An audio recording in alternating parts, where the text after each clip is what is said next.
Good morning to all of you. Welcome back my YouTube channel Nazim academy 01। आप सभी को Nazim academy 01 पर स्वागत है। संधि का मास्टर ट्रिक चल रहा है। संधि में कल स्वर संधि के 5 रूप को पढ़े थे। आज अपने लोग व्यंजन संधि पढ़ने जा रहे हैं। बिना टाइम गंवाए हुए चलिए व्यंजन संधि को स्टार्ट कर रहे हैं। ध्यान दीजिएगा। देखिए, सबसे पहले व्यंजन संधि किसे कहते हैं? क्या बाबू, व्यंजन संधि किसे कहते हैं? ध्यान दीजिएगा आप लोग। जहां व्यंजन वर्ण के साथ, जहां व्यंजन वर्ण याद होगा आप लोग को। व्यंजन वर्ण क्या होता है? तो क वर्ग, च वर्ग, ट वर्ग, त वर्ग, ये सब के सब क्या है बाबू? तो व्यंजन वर्ण है। क्या है? व्यंजन वर्ण। उसके बाद प वर्ग, ये सब क्या है? व्यंजन। क वर्ग के मतलब क्या हुआ? क ख ग घ अंग,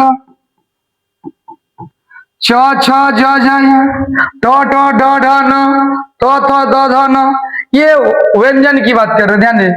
तो जहां व्यंजन वर्ण के साथ व्यंजन यानी कि क है, क के साथ ये कोई भी क ख बुलाओ, च छ बुलाओ, ट ट त थ प प, इसमें से कोई भी अक्षर आवे यहाँ, या क ख के साथ कोई व्यंजन के साथ स्वर आ जाए, यहां समझ लीजिए, अच्छा से समझा दे रहे हैं। स्वर व्यंजन के साथ क्या बाबू? तो स्वर, या व्यंजन के साथ क्या? तो व्यंजन। व्यंजन के साथ व्यंजन भी हो सकता है या व्यंजन के साथ स्वर भी हो सकता है। तो क्या होगा सर? ध्यान दीजिए। कहता है जहां व्यंजन वर्ण के साथ व्यंजन या स्वर की संधि में व्यंजन का जो विकार उत्पन्न होता है उसे व्यंजन संधि कहते हैं। क्या बाबू? व्यंजन संधि कहते हैं। जैसे दिक जोर अंबर, दिक जोर अंबर, यहाँ क्या है? व्यंजन है। यहाँ क्या है? स्वर है। तो स्वर और व्यंजन के मिलान से, मेल से, जोड़ से, जुड़ाव से जो विकार उत्पन्न होता है उसे क्या कहेंगे? व्यंजन संधि। तो दिक जोर अंबर, दिगंबर। अब ये को है, ये गो में बदल गया। ये नियम अपने लोग पढ़ेंगे नीचे में। दिक जोर भ्रम, ये को है, ये भी गो में बदल गया। देखिए, आधा हलंत को जिसको कहते हैं, हलंत को, हलंत गौ में बदल गया, यानी कि आधा गौ में बदल गया। तो दिग भ्रम। अब यहां पर ध्यान दीजिएगा, इसके कोई निश्चित भेद नहीं होते हैं, बल्कि कुछ नियम होते हैं। वो नियम अपने लोग नीचे में पढ़ेंगे। ये सब वर्ड है, ध्यान रखिएगा। अब ये सब बदलेगा कैसे, इसी को तो नीचे में जानकारी लेंगे अपने लोग। ध्यान दीजिएगा। चलिए,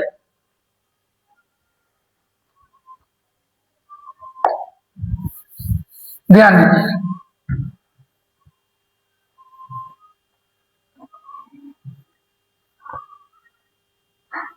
चलिए, अब यहां पर जो नियम पढ़ने जा रहे हैं वो नियम यहां देख लीजिए। चलिए, ये बाबू नियम देखना अपने लोग को। देखिए, इस नियम से पहले ये नियम पढ़ लेते हैं अपने लोग। यहां देखिए क्या है? यदि, क्या बाबू?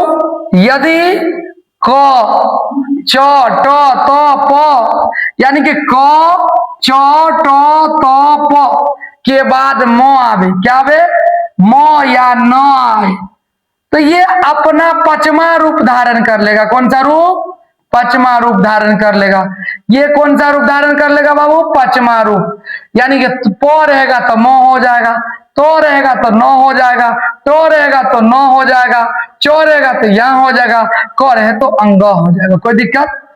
यही कह रहा है यहां पर कि यदि क च ट त प के बाद अगर म आए या न आए तो वो अपना रूप पचमा रूप में बदल जाता है। अपने वर्ग पचमे वर्ग में बदल जाते हैं। ध्यान दे, पचमे वर्ग में बदल जाते हैं। जैसे वाक है, वाक है ना, तो क का पचमा रूप क्या? अंग है। तो देखो वाक में है ना। जगत जोरनाथ, जगत में क्या है बाबू? यहां पर देखिए तो क्या है? तो का पचमा रूप क्या होगा? नो। तो देखिए जगन्नाथ, यहां ध्यान दीजिए। क्या बाबू? जग तो है ही है, जग यहां पर भी है, यहां लिख कर हम बता दे रहे हैं। चलिए कोई दिक्कत नहीं, हम लिख कर आपको समझा देते हैं। देखिए, जगत जोर नाथ, तो जगत में तो हलंत है, ध्यान देना एकदम, जग को छोड़ दीजिए, तो का पचमा रूप क्या होगा? तो नौ, हलंत नौ, आइए नौ है ये, तो नाथ, जगन्नाथ या जगन्नाथ, है ना? क्या पढ़ेंगे बाबू? जगन्नाथ। उत जोर नति, उत जोर नति, ध्यान दीजिए, उत जोर नति, उत जोर क्या बाबू? नति, ध्यान देना है। तो ये तो का पचमा रूप क्या होगा? उन, हलंत तो के बदले हलंत न, तो उन, इधर बोला नौ आता तो क्या पढ़ेंगे उसको? उन्नति पढ़ेंगे। क्या कहेंगे बाबू? उन्नति कहेंगे। किसी को कोई प्रॉब्लम नहीं ना? चलिए ध्यान दीजिएगा, इसको मिटाते हैं। कहीं समझने में कोई दिक्कत हो तो हमें बेहिचक पूछने की कोशिश करेंगे, हम बताने की आपको कोशिश करेंगे। चलिए ध्यान दीजिएगा। अब अपने लोग कुछ और रूल पढ़ लेते हैं, ध्यान दिए।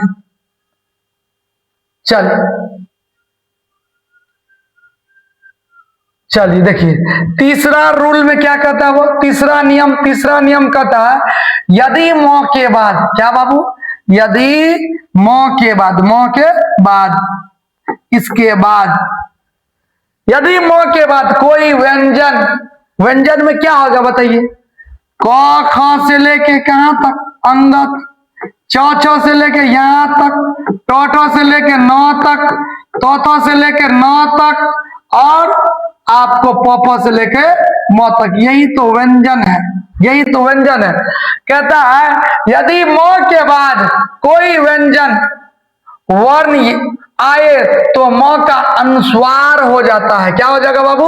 अनुस्वार हो जाए। ये जो मौ है, ये मौ किस में बदल जाएगा? अनुस्वार में। जैसे अंग बोलते हैं ना, अंग, भंग, रंग, डंग, ये सब क्या अनुस्वार है? तो ध्यान दीजिएगा, कहता यह वो बदलावे, यानी के बाद वाले वर्ग के पंचमे वर्ण में भी बदल जाता है। यानी कि ध्यान दीजिएगा, क्या करा, फिर से एक बार पढ़ देते।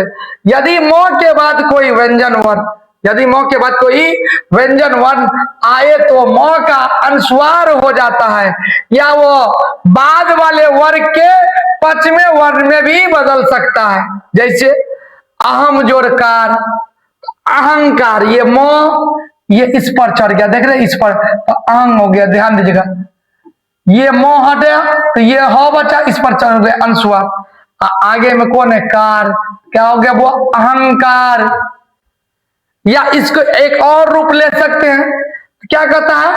ये जो बाद वाला वर्ण है, इसका पचमा रूप भी ले सकता है, पंजोरचम।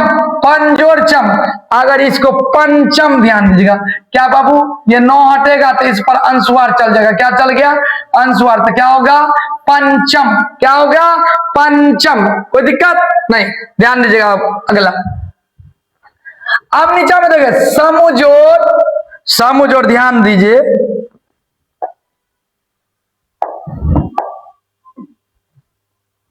चलिए, समजोड़ गम, सम, ध्यान दो, समजोड़ गम। तो एक चीज देखिए, ये मौ है, अब समजोड़ गम है। क्या बाबू? समजोड़ गम। तो हमने क्या, ये मौ मौ नहीं रहेगा, ये मौ अनुस्वार पर चल जाएगा, तो इसका क्या होगा? वो संगम। सुनेंगे संगम, संगम पान दीजिए। कौन सा पान दीजिए? संगम। तो यहां पर समजोड़ गम, संगम। आगे ध्यान दीजिएगा, अगला रूल है, अगला रूल पर आप ध्यान देंगे अपने लोग। ये नियम समझ में आ गया ना? इस नियम में क्या कह रहा है बाबू? जो मौ होता है ना, मौ, वो मौ अनुस्वार के रूप ले लेता है। क्या किसका रूप ले लेता है? अनुस्वार के रूप। यहां देख रहे हैं ना, मौ है, ये क्या है बाबू? मौ। ये मौ उड़ जाएगा, अब पीछे में क्या करेगा? अनुस्वार डाल देगा। क्या डाल देगा? अनुस्वार डाल देगा। ध्यान दीजिएगा,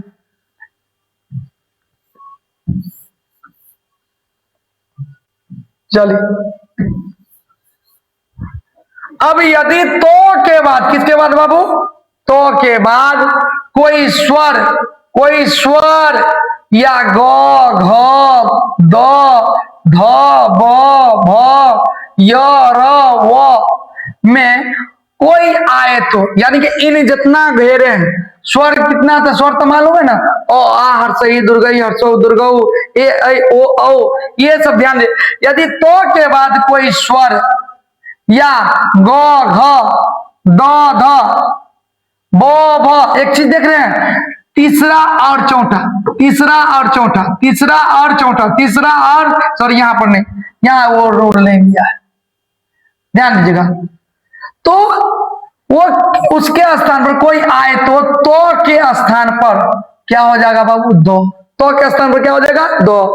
जैसे जगत में तो है ना, जगत में है कि नहीं, तो देखिए जगत के बाद कोई आ गया क्या, तो स्वर, क्या है, आ क्या है, तो स्वर है। ये तो नहीं रहा, ये तो किस में बदल जाएगा, दो में बदल जाएगा। क्या बदल जाएगा बुआ, दो में बदल जाएगा। तो ध्यान दीजिए, जगदम्बा क्या हुआ, तो दो में बदल जाए, तो जगदानन, क्या बोलोगे, जगदानन। ये एक चीज और ध्यान दीजिए, ये जग है, रोने दीजिए। ये तो किस में बदला, दो में, ये भी रोने दीजिए।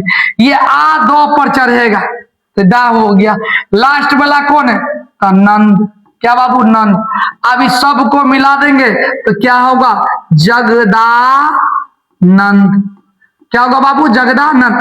समझे कि नहीं समझे, फिर से समझ ली, नहीं समझे तो समझिए, समझना है आप लोग को।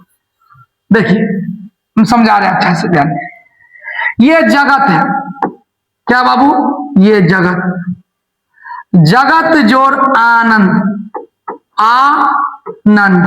ध्यान दो, हमने क्या बोला कि जब तो के बाद कोई स्वर आए या कोई व्यंजन आए, कोई स्वर आए या कोई व्यंजन आए, तो वो तो नहीं रहेगा, तो किस में बदल जाएगा, तो दो में बदल जाएगा। तो देखिए ये जग है, पहले वाला यहां से, तो से पहले देखिए, आ के बाद देखिए ये नंद है, क्या बाबू, नंद। ये तो किस में बदलेगा, तो दो में बदलेगा सर, और ये आकर है तो इस पर चढ़ जाएगा, तो जगदा नंद हो जाएगा। कोई दिक्कत नहीं, यहां ध्यान दीजिएगा। उत्जोर, क्या, उत्जोर दाम, उत्जोर, सॉरी उत्जोर, अभी बता दे, उत्जोर दाम। तो ये जो हालंत तो है, ये ऊपर वाला नहीं है, कुछ ध्यान दीजिएगा, ये नहीं है हालंत तो जो है, ये दो में बदलेगा। तो दो में जो बदलेगा तो ये अकेले, यहाँ पर कोई आकर ऊपर है नहीं है, तो ये अकेले रहेगा। तो जब भी दवाले में रहे तो उद्दाम कहेंगे, उद्दाम। या इसको इस तरह भी लिख सकते हैं, उद्दाम, या इसको इस तरह भी और लिख सकते हैं, उद्दाम। कैसे भी आप करके लिख सकते, कोई दिक्कत, यहां तक समझने में किसी को कोई दिक्कत नहीं होना चाहिए, ध्यान दीजिए। अब आगे देखिए इसमें कैसे करेंगे। अगला है उत्जोर घाटन। तो ध्यान दे, उत जोर घाटन, घाटन। तो देखिए उत किस में बदला, दो में बदलेगा। आइए क्या हुआ, घाटन, तो क्या बोलेंगे, उद्घाटन, क्या बोलेंगे, उद्घाटन। लेकिन दो तो हलंत है, तो दो भी क्या देना पड़ेगा, हलंत। तो या तो इसको इस तरह लिख दीजिए, या तो इस दो में हलंत लगाकर लिख दीजिए। किसी को कोई प्रॉब्लम। अभी पढ़े कि अगर मो के बाद, मो जो है मो अनुस्वार में बदल जाएगा कब, यदि कोई व्यंजन वर्ण आवे, मो के बाद कोई व्यंजन वर्ण आ जाए तो वो मो में नहीं रहेगा, मो अनुस्वार में बदल जाएगा। इसमें क्या पढ़े, यदि तो के बाद क्या आवे, गो घ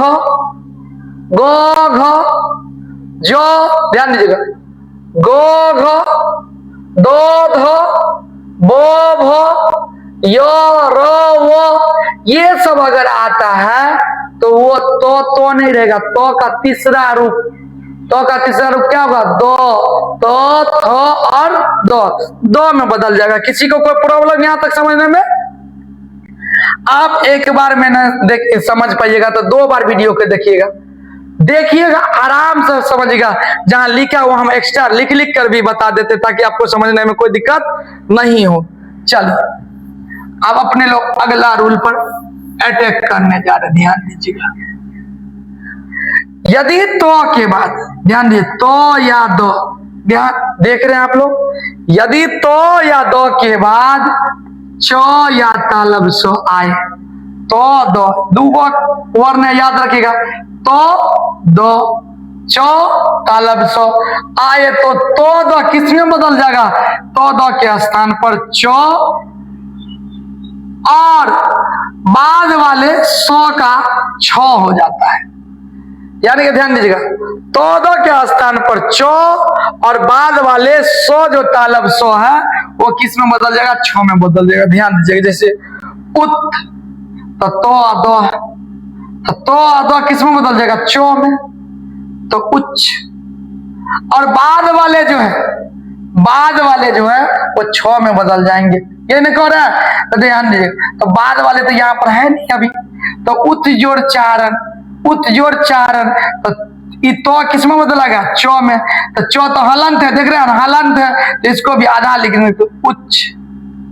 अब पहले क्या, चारण, तो क्या हो जाएगा बाबू, उच्चारण। उत्शिष्ट, यहां पर सो आ गया, तालब सो, देख रहे हैं यहां तालब सो आ गया, तो तालब सो जो आ गया तो तालब सो को किसमें बदलूंगा, छो में, किसमें, छो में। ध्यान दीजिएगा, तो उत जो उत है तो ये तो हो गया चो, उच्च हो गया। आइए तालब सो है तो क्या में बदल जाएगा, छो में। हर्षी का तो क्या, चलिए तो ये समझे कि नहीं समझे, नहीं समझे तो एक बार और समझा देते। ध्यान दीजिएगा, आपको हर हालत में समझना है, क्योंकि एग्जाम आप देने के लिए जाएंगे, आपको समझ में नहीं आए कमेंट कीजिएगा सर यहां नहीं समझे। देखिए हम क्या करना चाह रहे हैं, ये उत जो है ये तो किस में बदलेगा, तो बदलेगा बाबू चो में, आधा तो इसलिए आधा छो। ये सो जो है सो, ये सो जो सी, ये किस में बदल जाएगा, छी में, तो ये चो इसमें अटैच हो जाएगा, ये चो इसमें अटैच होगा तो चच्छी क्या बोलेंगे, और इसको पूरा मिक्सअप कर देंगे तो उच्छिष्ट, क्या बोलेंगे इसको बाबू, उच्छिष्ट। कोई दिक्कत नहीं, चलिए आ गया।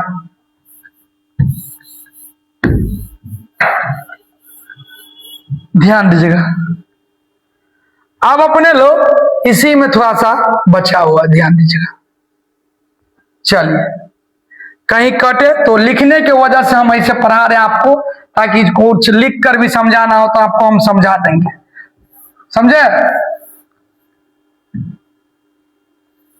देखिए आराम से मिटा लेंगे ऐसे में, तो ऐसे पीडीएफ पर हो जाता था दिक्कत। चलिए अब यहां पर ध्यान दीजिएगा, यदि तो दो, ये तो दू नहीं समझिएगा, तो और ये दो है, हलंत दो के बाद लो आवे, अभी देखे थे बाबू, तो किस में बदला था, दो में। क्यों बदला था, तो देख रहे हैं, तो या दो के बाद कौन आवे, चो या तालब सो आए, तो दो के स्थान पर क्या हो जाएगा, चो, अब बाद में जो सो होता है उसके स्थान पर क्या होगा, छो। लेकिन यहाँ फिर आया तो दो, इसके बाद तो दो था, यहाँ पर भी तो दो, लेकिन तो दो के बाद यहाँ क्या है, तो दो के बाद क्या आवे, चो तालब सो, लेकिन यहाँ तो दो के बाद कौन रहे, लो, तो दो लो में बदल जाता है, तो दो जो है ना लो में बदल जाएगा, किसमें, जब तो रहेगा तो को किस में बदल देंगे, लो में, दो रहेगा उसको भी किस में बदल देंगे बाबू, लो में। गौर कीजिए, या उत जोड़ लाश, एकदम ध्यान देना, उत जोड़ लाश, ध्यान दीजिएगा। तो ये तो है, तो किस में बदल है, तो के जस्ट बाद देखिए, तो के बाद है लो, तो लोया में बदल जाएगा, किस में बदल जाएगा, तो उल्लास। क्या बाबू, अब बोलेगा सर ये लो आधा क्यों दिए, क्योंकि हलंत लो इसलिए दिया क्योंकि हलंत तो है, हलंत तो देखिए व्यंजन में अधिकांश जो पहला जो शब्द होता है, पहला शब्द के अंतिम अक्षर, अंतिम वर्ण, वो अधिकांश हलंत ही होता है, इसलिए हलंत को हलंत में ही बदल देना, आधा को आधा में ही बदल देना है, इसीलिए तो है, इस तो को आधा हलंत में बदल दिए तो लाश हो जाएगा। क्या जगह? उल्लास। क्या बाबू? उल्लास। कोई दिक्कत नहीं, ध्यान दीजिए। अब दूसरा क्या बाबू? महान जोड़ लाभ। ध्यान दीजिए, महान जोड़ लाभ। तो अब ये ना पढ़े यहां पर कि तो और दो के बाद लो आवे, तो और दो के बाद क्या आवे? लो आवे। तो क्या होगा? तो और दो के बाद लो आवे तो वो भी लो में बदल जाए। तो महान जोड़ लाभ, महान जोड़ लाभ। तो देखिए ये महान, ये आप इस तरह भी लिख सकते, महान लाभ, महान लाभ। कोई दिक्कत? चलिए आप ध्यान दीजिएगा थोड़ा सा, एक मिनट।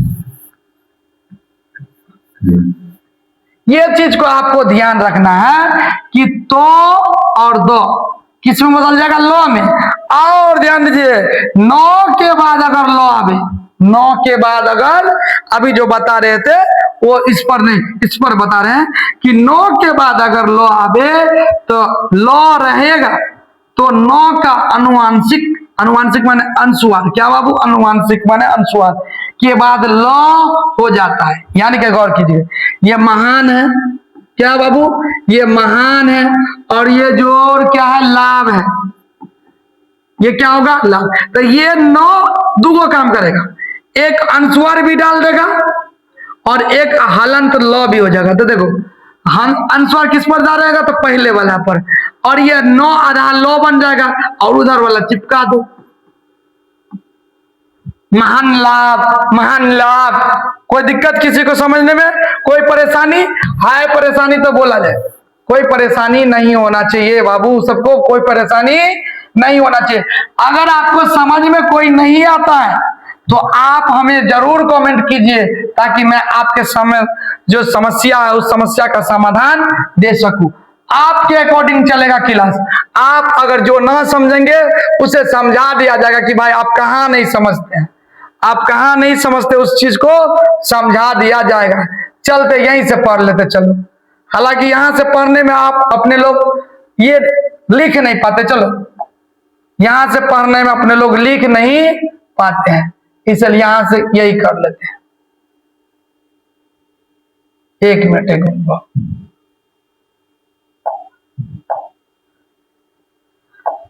चलिए, यहां से पढ़ने में दिक्कत हो जाता है, अब ये दिक्कत नहीं होगा, अब ये दिक्कत नहीं होगा पढ़ने में। देखिए, देख रहे हैं ना? आप गौर कीजिए, ये तो पढ़ लिया अपने लोग, तो इसको हटा देते हैं, इसको भी पढ़ लिया, इसको भी हटा दीजिए। ये पढ़ना अपने लोग, किसको पढ़ना? ये ध्यान दो। ये ऐसा इसलिए कर रहे ताकि पढ़ने लिखने में जो हम लिखूं, जैसे यहां पर हम लिखते हैं कोई चीज तो आराम से लिखेंगे और आराम से हम मिटा सकते हैं, लेकिन वहां पर मिटाने का सुविधा नहीं देते रहता पीडीएफ पर, ठीक है। और धीरे धीरे हम पीपीटी पर भी पढ़ाएंगे, तो धीरे धीरे करके हम पढ़ा देते हैं, कोई दिक्कत। चलिए, विसर्ग अपने लोग कितने संधि पढ़ लिए बताइए? स्वर संधि पढ़ लिए, व्यंजन संधि पढ़ लिए। स्वर संधि के कितने भेद होते हैं? कमेंट करके भेजिए अभी, स्वर संधि के कितने भेद होते हैं? हम सबका कमेंट देखेंगे, स्वर संधि के कितने भेद होते हैं बताइए। व्यंजन संधि भी पढ़ लिए, व्यंजन संधि की कोशिश कीजिएगा आप जितना बार हो सके देख लेने, क्या कि संधि, समास, उपसर्ग, प्रत्यय ये सब परीक्षा का पसंदीदा टॉपिक है, ध्यान दीजिएगा। आगे स्वर और व्यंजन, क्या बाबू? स्वर जो पढ़ लिए और व्यंजन भी जो पढ़ लिए के मेल से, स्वर और व्यंजन के मेल से विसर्ग में जो विसर्ग होता है, विसर्ग में जो विसर्ग होता है उसे ही विसर्ग संधि कहते हैं। इसके भी कुछ नियम है। यदि विसर्ग के बाद, विसर्ग सबसे पहले समझते हैं कि नहीं? जैसे तो के बाद ऐसे होता है ना, ये आगे में यही तो है विसर्ग। ये क्या है? जब तो अतः सुने होंगे, अतः, तो ये क्या है? विसर्ग। ये क्या है बाबू? विसर्ग है। यहाँ सबके आगे में देख रहे हैं ना, यहाँ ध्यान दीजिए। अभी अपने लोग इसी के बारे में चर्चा करेंगे।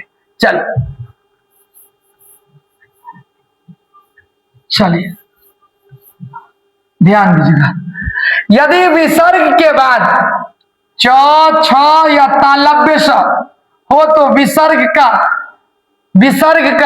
तालब स जो है तो ट ठ बुधन स हो सकता है, तो घ तो थ दंत स हो तो स हो जाता है। ध्यान दीजिएगा, मतलब क्या हुआ एक बार समझा देते हैं। यदि विसर्ग के बाद च छ तालब स हो तो विसर्ग का जो तालब स है वो टो ठ और बुधन सर हो, ठीक। यदि विसर्ग के बाद च छ तालब स हो तो विसर्ग का तालब स टो ठ बुधन स हो तो घ तो दंत स हो तो स, मतलब समझा लीजिए। यहां पर यह कहना चाह रहा है कि च हो छ हो या तालब स हो, उसके बदला में क्या होगा बाबू, तालब स होगा। यदि टो हो ठ हो या बुधन स हो, उसके बदला में क्या होगा बाबू, घ होगा।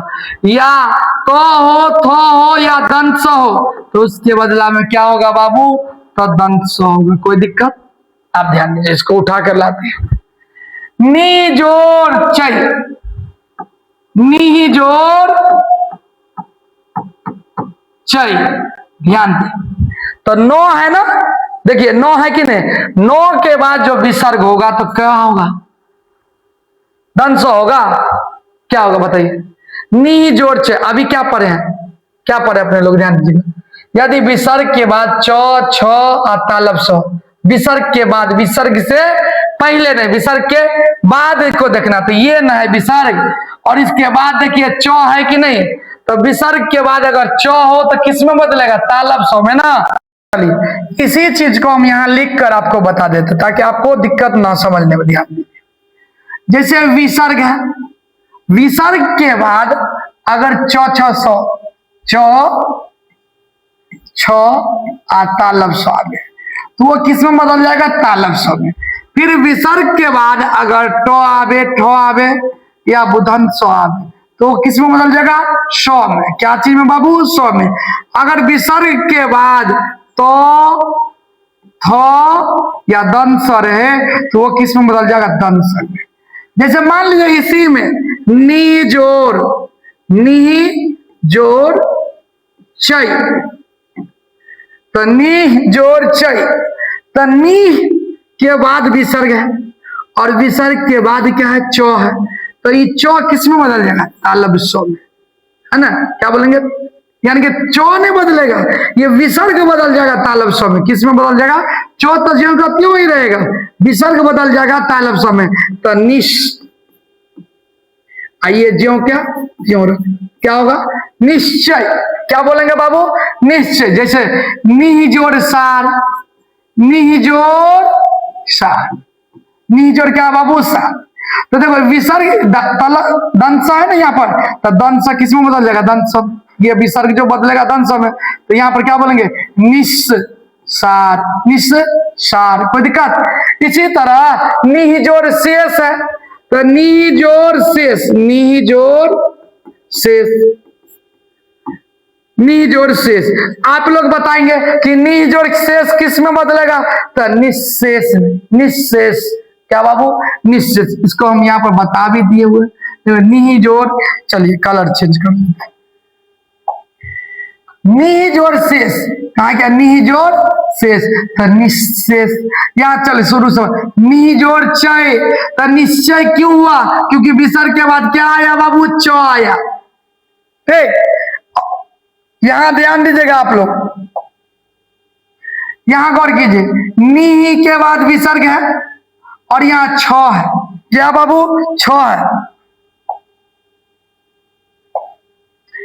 तो क्या होगा, निश्चल। क्या गया, निश्चल। ये छ किस में बदल जाएगा, विसर्ग की वजह से तालब स में। ये विसर्ग है, ये तो है, ये क्या, तो ये तो नहीं बदलेगा, तो वैसे ही रहेगा, तार छोड़ दो, नी उसी तरह दे दो। ये विसर्ग जो है ना किस में बदल जाएगा, सो में, तो निस्तार। क्या होगा बाबू, निस्तार। क्या होगा, निस्तार। ध्यान दीजिए, क्या होगा, निस्तार। अब नी में विसर्ग है और दंत स है, तो यहां पर भी होगा निस्सार। क्या होगा, निस्सार। किसी को कोई प्रॉब्लम नहीं। चलिए अगला देखते हैं। यहां तक आशा करते हैं कि आप लोग समझ गए होंगे या समझ में आप लोग को आ गया होगा। चलिए ये इसलिए साफ कर लेते ताकि इसमें कुछ बताना हो तो बता देंगे। यदि विसर्ग से पहले, आप अगला रूल पढ़ रहे हैं, अगला उदाहरण नियम देखिए। यदि विसर्ग के पहले ईकार हो, विसर्ग समझते हैं, ये विसर्ग है ना बाबू, उससे पहले क्या हो, किसी चीज में हर्ष ही लगल, उसी को क्या कहेंगे, क्या ईकार, या हर्ष लगल है तो उसी को क्या कहेंगे, उकार। क्या कहेंगे, उकार। तो ये विसर्ग जो है ना, ये विसर्ग किस में बदल जाएगा, वो ध्यान दीजिएगा। आए तो विसर्ग के बाद का अक्षर क ख प प हो तो विसर्ग बुधांत स्व में बदल जाएगा। किस में बदल जाएगा बाबू, बुधांत स्व में। इसका देखिए नी जोर कपट, नी जोर कपट, तो देखिए ये विसर्ग है ना, ये विसर्ग है कि नहीं है, ये जो विसर्ग है तो ये विसर्ग किस में बदल जाएगा, तो स्व में बदलेगा। किस में बदलेगा, तो निष्कपट। क्या हो जाएगा इसका बुआ, निष्कपट, सॉरी निष्कपट, निष्कपट। कोई दिक्कत। और भी उदाहरण ध्यान दीजिए, ले लेते हैं इसी का। जैसे नी जोर कपट ले लिए, नी जोर पाप, नी जोर पाप, तो देखो नी के जगह पे नी रहेगा, पाप के जगह पर पापे रह जाएगा। ये विसर्ग किस में बदलेगा, तो बुधांत स्व में। कौन सा में, बुधांत स्व। तो ये पूरा नहीं देंगे क्योंकि यहाँ पर हलंत रहता है। अब ये बोले थे ना व्यंजन में अधिकांश क्या रहता है, हलंत रहता है, इसीलिए क्या कहेंगे बाबू, तो निष्पाप कहेंगे। क्या कहेंगे, निष्पाप। क्या कहेंगे, निष्पाप। किसी को कोई दिक्कत नहीं। चलिए आगे देखेंगे। अब कहता है नी जोर फल, नी जोर फल, तो नी को निस कर दीजिए, निष्फल। क्या बोलेंगे, नी को निस कर देंगे, निष्फल। नी, उसके बाद देखिए दू जोर कर, देखिए दू जोर कर, तो दू में दू जोर कर, कर है ना, कर। चलिए पढ़ कीजिए। तो दू में हर्षुकार आया, तो ये तो हर्षुकार रहबे करेगा ये, लेकिन ये विसर्ग क्या हो जाएगा, बुधांत स्व। लेकिन बुधांत स्व में कैसा स्व, हालंत। तो क्या बोलेंगे, दुष्कर। क्या कहेंगे बाबू, दुष्कर। नहीं कहते हैं दुष्कर कहें के, दुष्कर्म कहें के, तो दुष्कर है ये। क्या बाबू, दुष्कर। चलिए अब इस विसर्ग संधि को अपने लोग समाप्त करने जा रहे हैं। यदि विसर्ग के पहले ओह, विसर्ग है ना ये विसर्ग, उससे पहले क्या हो, इससे पहले क्या हो, अ का उच्चारण आता हो, तो विसर्ग के बाद क ख प प ब हो तो विसर्ग ज्यों का त्यों रह जाएगा। जैसे प्रातः, तो विसर्ग के बाद क्या है, अ। विसर्ग के बाद क्या है, तो में है ना अ। विसर्ग के बाद क्या है बाबू, बोलो आप लोग कमेंट करो। प्रातः में जो विसर्ग है, विसर्ग प्रातः, प्रात के जस्ट बाद विसर्ग है, तो उस विसर्ग से पहले तो है, तो में क्या अ, बोल रहे हैं तो, थ, द, तो में क्या अ। तो ध्यान दीजिएगा, विसर्ग से जो पहले अ है तो वो अ के वजह से ज्यों का त्यों ही रह जाएगा।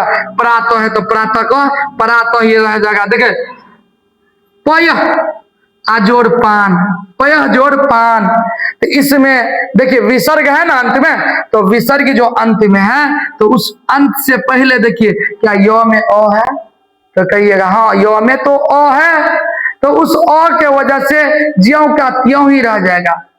आज संधि हुआ समाप्त। संधि में अपने लोग संधि कितने प्रकार के वो भी पढ़ लिए थे। संधि कौन कौन है, तो स्वर संधि, व्यंजन संधि और विसर्ग संधि। आज व्यंजन संधि और विसर्ग संधि पर है। कल के टॉपिक अगर छूट गया आप लोग को तो जाइए, धमाकेदार वीडियो उसमें है, उसमें बताया गया है कि स्वर संधि क्या है, पहले संधि क्या है, संधि के कितने बच्चे हैं, तो 3 बच्चे। स्वर संधि, व्यंजन संधि, विसर्ग संधि। स्वर संधि कितने प्रकार के होते हैं तो वो भी बताया गया था, 5 प्रकार के। बताइए कौन कौन, दीर्घ संधि था, और कौन था, वृद्धि था, और कौन था बताइए आप लोग, आयादी था, यन संधि था। तो ये तमाम संधि वहां पर बताया गया है, एग्जाम्पल के साथ, उदाहरण के साथ में बेहतरीन ढंग से बताया गया। आज इसका जो है ना, अगर चाहते हैं आप लोग की एमसीक्यू सीरीज सर ग्रामर के चलाइए तो आप लोग कमेंट कीजिए, आपका कमेंट ही हमें आगे तक ले जाएंगे, आपके कमेंट ही हमें ये बताएंगे कि हमारी पढ़ाई हमारे बच्चे को समझ में आता है या नहीं। चलिए आज के लिए इतना ही रहने दीजिए, धन्यवाद, कल के क्लास में मिलते हैं।